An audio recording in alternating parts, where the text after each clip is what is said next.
It actually should come as no surprise that the overall divorce rate in the United States has been fairly stagnant since the 1970s, with the exception in the last 2 decades of gray divorce or late life divorce, which actually has nearly tripled.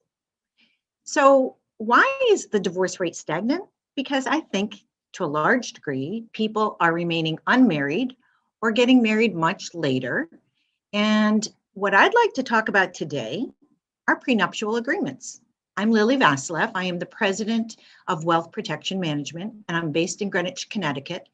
And I am a divorce financial expert, and I also am a mediator, and I specialize in prenups and postnuptial agreements. So, why would somebody really consider a prenuptial agreement? It's not always right for everyone, but there are often very valid reasons for having one. For example, you're remarrying. You may own or co own a business before you get married. You could be receiving a large inheritance. You have a blended family that you're trying to merge. One of you is much wealthier than the other person. You may expect a large increase in income. In other words, there's a lot of different reasons to kind of go down a checklist and say, maybe a prenup is worth considering.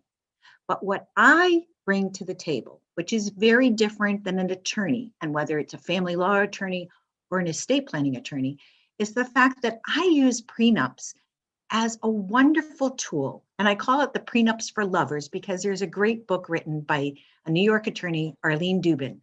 And in this book, she emphasizes the idea that you have to dispel the myth that there's a break between romance and a prenup, that they're not diametrically opposed. In fact, let's use a prenup as a wonderful tool for how to start a relationship off on the right foot with the proper financial communication and trust that it will continue through the relationship.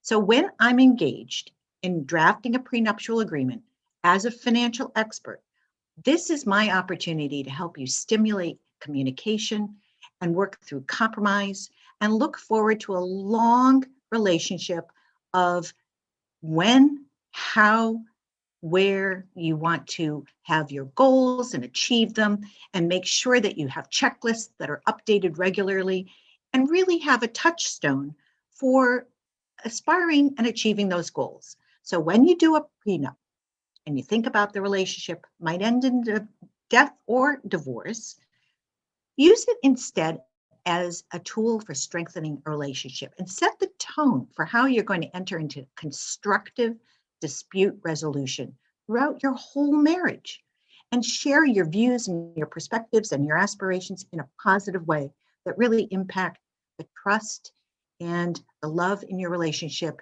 in the best way possible. And if you need me, please call me at 203-393-7200. I'm delighted to help you start off on the right foot. Thank you.